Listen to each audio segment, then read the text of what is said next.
So, as you can see here, I have put together a trade that could end up being a really nice trade for maybe us, and could end up being really good for the Nationals, because when I signed Mookie Betts, I threw him a big deal because I was like, hey, he won't sign with us. I didn't even know what the contract I offered him was. As you can see, Mookie Betts, he's being paid $31 million a year for the next 5 years. We are taking on a lot of money here. We're clearing about somewhere around $35 million, taking on around $34 million. We also clear a nice amount of cap room with this. We clear about $1 million in cap room. And then if we go over here, Whit Merrifield's on a $5.3 million deal. But Whit Merrifield's amazing. I mean, 99 contact versus lefties. 3-year deal. This offseason might get traded because my main goal is to sign Francisco Lindor. And that's one reason I don't want to be paying Mookie Betts all this cash. If we make this trade, we get another pitcher, and then we can call somebody up from the minors. And they're getting, like, you can see the slightest bit more. And this is a tough trade for me to make just because I could get so much for Mookie Betts. Like, there were so many offers, but I feel like this is the best one. Strasburg, another 2 years on his deal. Rendon, another 4. He'll be a 95 by the end of this year. I really do think. I mean, he's so good. Like, look at that OPS. It's just been a nice one, like mid 800s, all this franchise, and not even in the franchise. Like, look at this. Anthony Rendon gets slept on. He should be MVP, like, this year for real in MLB. But and the franchise, I mean, he's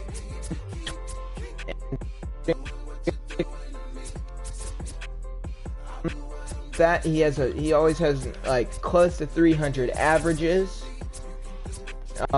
He already has in 50 games, so I mean he's on pace for what he usually hits. He's just so good, and I don't even need to get started on Steven Strasburg. I mean, he's going down for sure, though I still think he'll be fine. I'm not worried. Like, he's gonna go down. If he goes down, he's gonna be super slow. He's been very good for so long. Yeah, you see, he's just team roll, blah blah blah. He's not gonna be our ace, but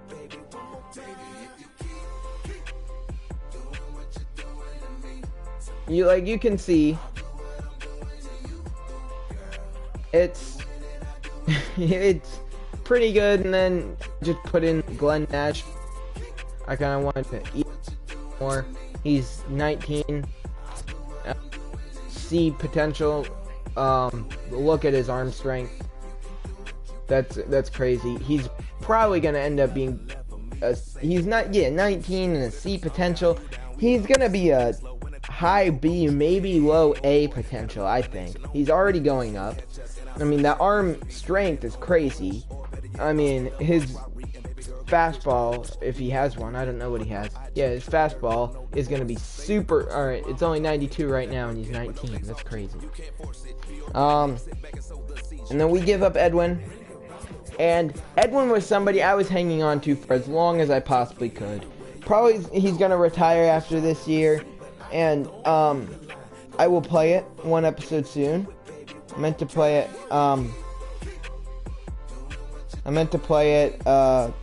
last season. It's a MLB parody song by Adam Jessen, something like that. I don't know. I'm not playing it now. I will play it at some point. He makes some very good ones about the Blue Jays. And yeah. I mean, they're older, but they're still pretty good. And he was part of them. That's one reason. But you see, he's just going down in everything. Like his average, he's hitting 100. I mean, only 20 at bats, but I mean, he hasn't really been hitting great for a while. I mean, as you see his home run total. I mean, he hit 17 last year and 20 in 2019. Before that, he was doing it. Final year with Toronto, he cranked 42, and he's just not hitting those numbers anymore. So he's no longer very super important. And Chris Glass, who's a pretty nice prospect, another person I don't like having to give up. But I mean, this kind of evens it out. That's a huge trade we just made, and we're going to be making another one. So I don't think we're done just yet. Let's see, so we're missing a second baseman. Oh no, that's right field. Bye. Let's see. Oh, okay, I need to call up an outfielder first.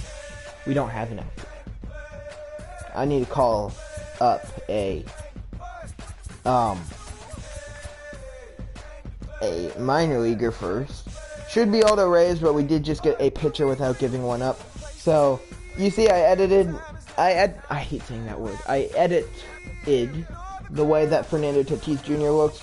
Tried my best to get it to look as realistic as I could. We're going to call him up to the Major League roster. And now we have an extra starting pitcher. We have these four who aren't going anywhere. And then Joey Lucchesi is kind of the odd one out when it comes to this. And we need an outfielder. And, I mean, obviously we're not going to be able to get anybody super great. Charlie Blackmon would be nice, but I don't want to pay him a huge contract. I mean, obviously we're not going to get anybody close to what Mookie Betts was, but Gregory Polanco, he catches my eye. He's not too difficult to get. He's on the last year of his deal, so we can let him walk in free agency if we want to. It's just the money, really, that's our problem here. And I'm sure there's somebody who's getting paid too much money. Felix Pena. Yeah, okay. I'm not giving up that much for Gregory Polanco. I would give up that much for Christian Yelich, but I'm gonna have to up his potential even if we don't trade for him. I don't know what it is, but the Punisher. I can't pronounce his name, and I'm gonna have to work on it if we do trade for him. Aristides Aquino, the Punisher. Crazy good at hitting home runs. Like, no, why is his power? I guess he is still young. Wow. Could we trade for him? Yes, I did. Could we trade for him? Wow. And that clears up $3 million. And then if we trade Joey, then that gives us room to call Aldo Reyes back up, or maybe even Alejandro, who's an 85. What has he been doing this year? In the minor leagues, can I see that? Oh my goodness. Well, he's expecting $2 million and I'm paying him $110K. Wow. Well, that sucks because, well, he's not going to be, he could be even higher overall. So, I'm going to make this deal. I mean, Alejandro is better than Joey. So, we get the Punisher. He'll fill in where Mookie Betts used to be. Let me make sure that he's on a Major League roster. MLB, he'd be at the bottom. Okay, there he is. Fernando Tatis Jr. still needs to develop. Okay, so if we go to lineups. Oh my goodness, I traded for Anthony Rendon because in the original deal had Scooter Gennett being traded, but he was doing so well that I wasn't willing to trade him. And then I was gonna put Rendon, whose backup position is second base, in, but now we don't need him. Now we have extra corner infielders. Yeah, we have an extra corner infielder. Let me just put what happened here? Vlad's not playing there. Josh Donaldson will play. He's gonna play.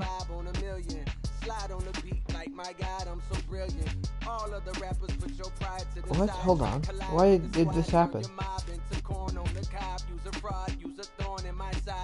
Oh! And then, do we have... There it is. Okay, that's the problem. Steven Strasburg's not in there. Oh, okay, and they called him up, so... Let's just do that. So... Is that fixed?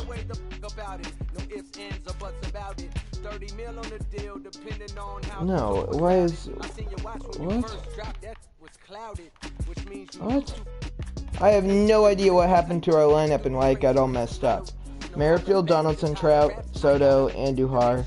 You don't play. Why is Whit Merrifield at second? Paul DeJong is on the bench. And our second baseman is Scooter Gennett. Like that.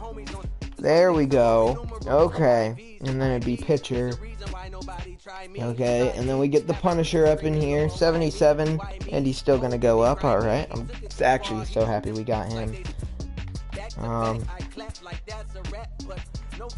Boom. Guess we're just gonna bump. I like Jeanette being there.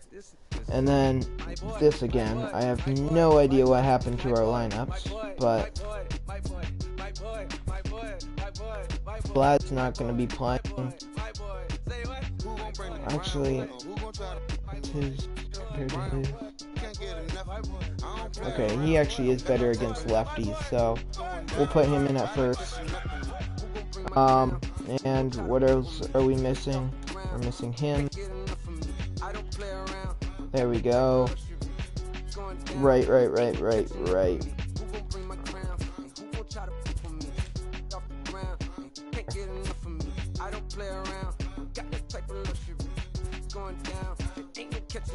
Boom. Okay.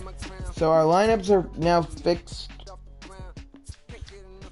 Our rotation's set up. Oh, I called him up. Yeah, this episode's gonna be his major league debut. What am I doing? Oh, why did I do that?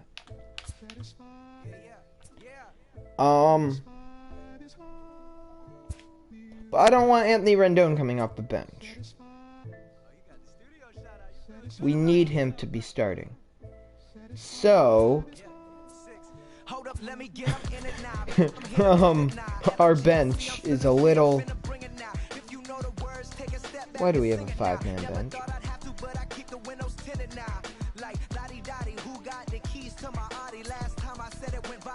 We have a 4-man bench here.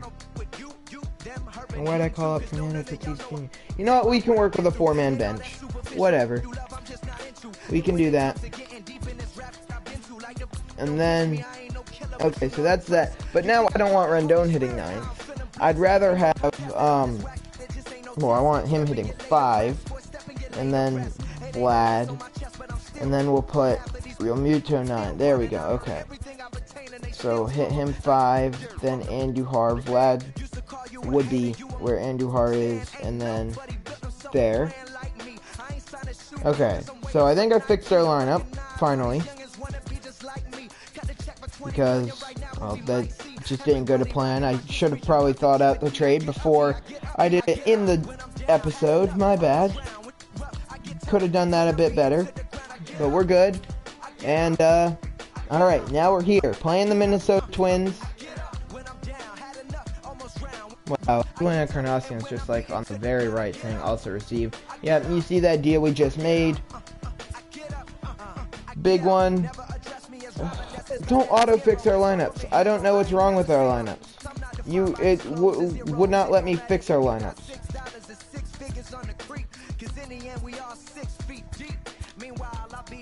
Like, that's the pitcher spot.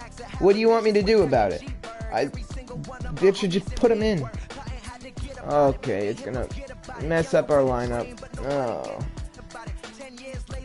Or did it just put him in? Okay, just put him in. Good. Okay, we're good.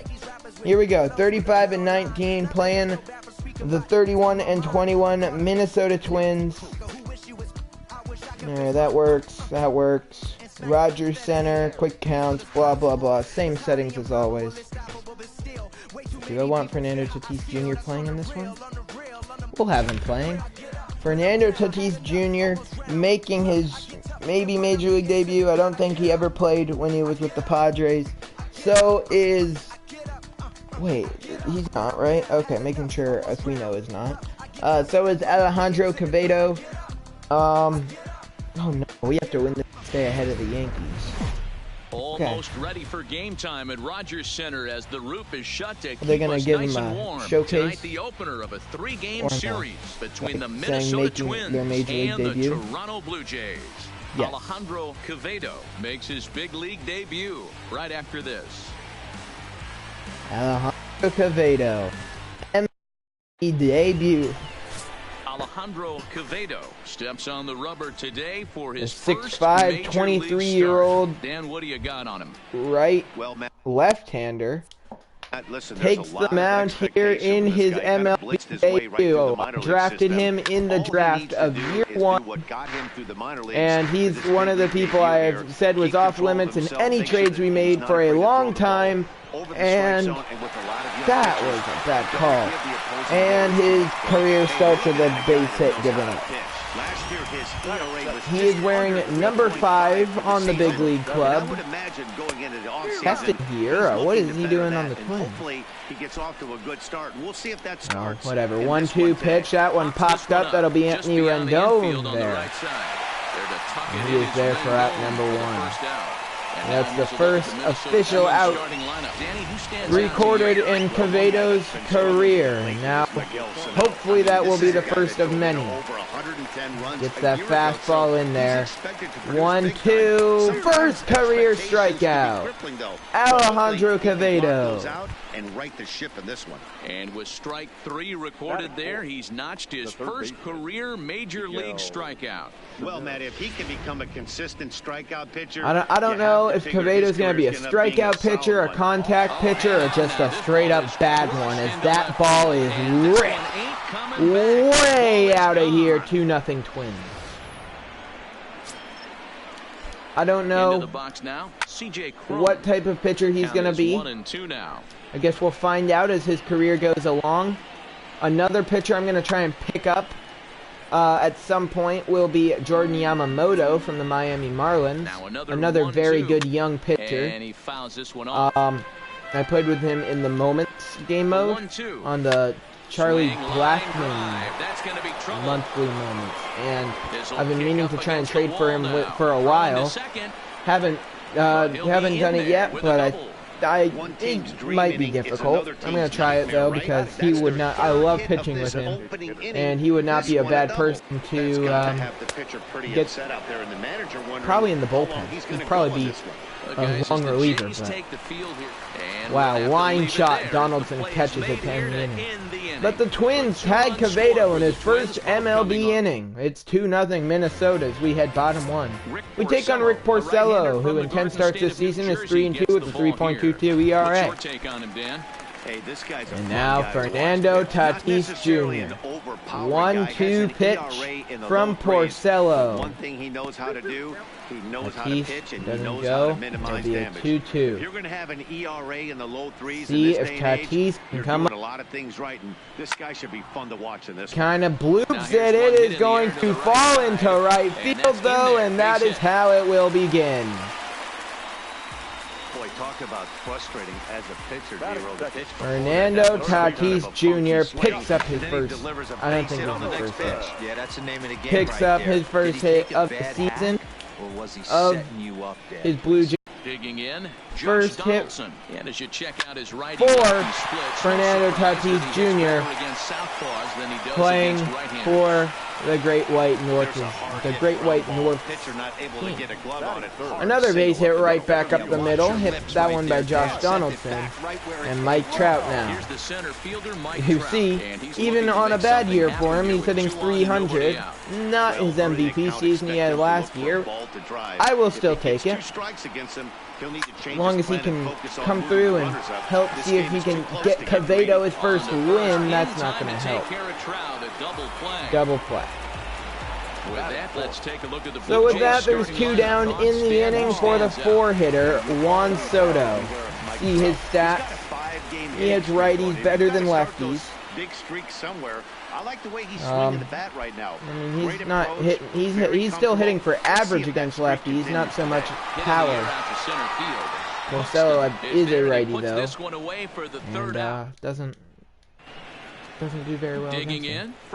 Oh no, Freddie Galvis in the batter's box. And we know what Freddie Galvis did to us when we played him when he was on the Royals.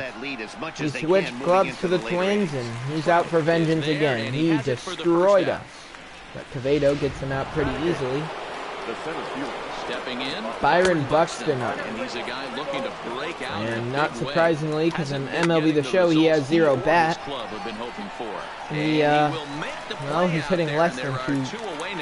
He was like a 247 average. He is not hitting well. Now to the plate, Alex Avila hits that one back up the middle past the glove of Tatis Jr. And that'll be a 2-out base hit. So see if Quevedo can make sure it doesn't mean anything, and he will. Ground ball into hard there, inning over. Now in his first at-bat on a team other than the Washington Nationals, Anthony Rendon steps into the batter's box. 290 average on the year. And he picks up a base hit, slapping that one down into right field. Veteran All-Star just showing you like we always are on. Anthony Rendon, nice base hit. Saw Rendon when I went to the Nationals game the other day when they played the Brewers. Got a foul ball, got the final out ball, and yeah, I was sitting, well, for the first part of the game I was sitting at, oh man, Vlad pops up. I was sitting at the, like, right field foul area where the net ends. Christian Yelich ran over to get a foul ball.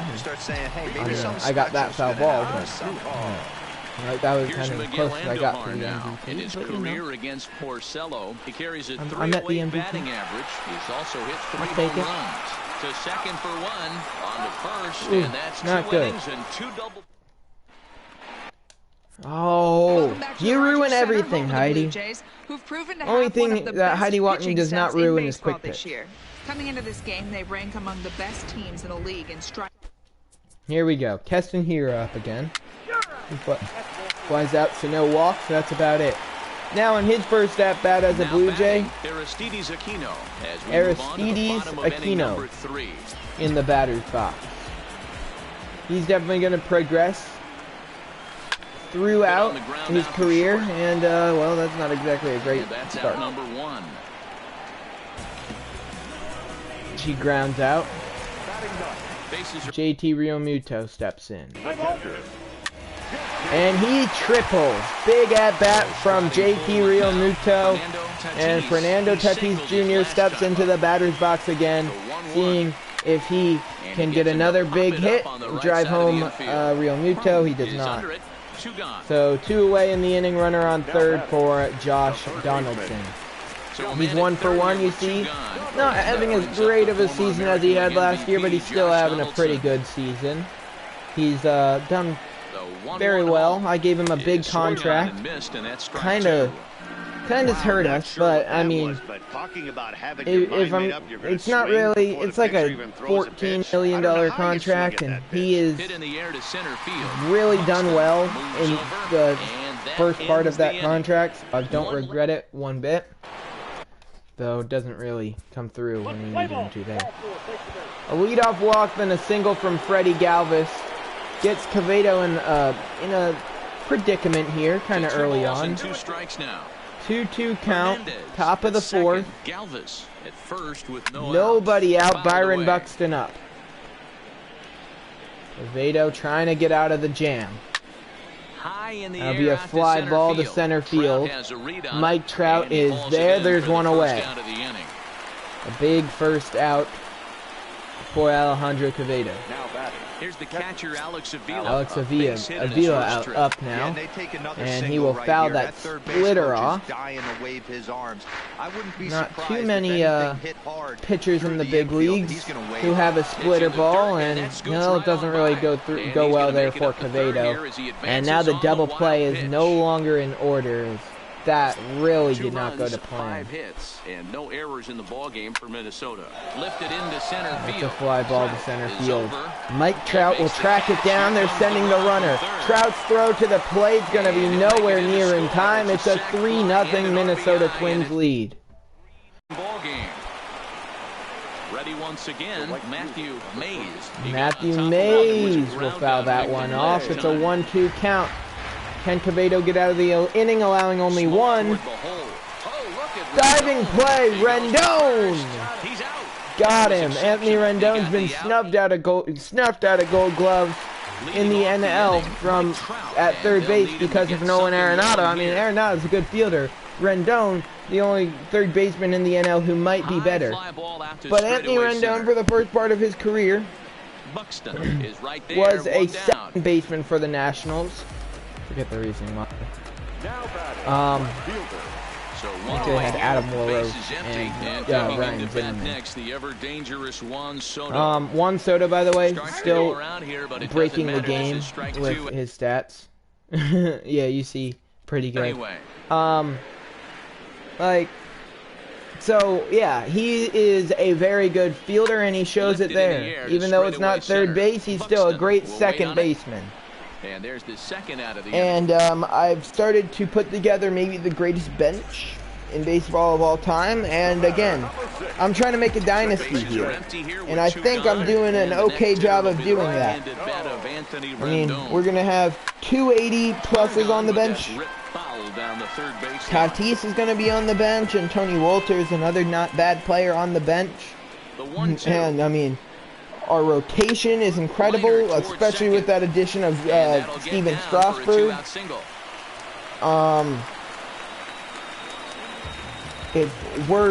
I was really upset when we weren't able to win the World Series.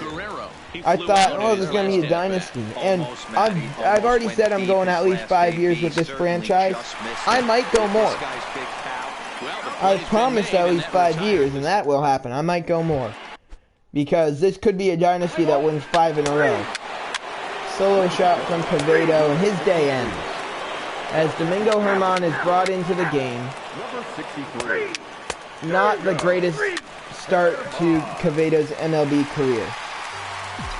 He gave up 4 runs, went 4 innings, or 3 2/3 innings, something like that. Not great, but our offense can still see if we can come through and make it so he doesn't get a loss. By the end of this franchise, I can guarantee you Alejandro Quevedo is going to be our ace. Well, I can't guarantee you, but I really think he will be. Juan Soto, no! Robbed of a potential RBI by Keston Hiura. Germán sends him down 1, 2, 3 pretty easily. And a walk and an error puts runners on second and third. And that's going to allow another run to score. I don't know what happened with the error, but a bad one allows another run to come home. We're going to need 5 runs with only 6 outs on the offensive end. Domingo Germán, I would just like to say, is not. I think his ERA doesn't look very good because I put him in a lot. He gets us out of a lot of jams.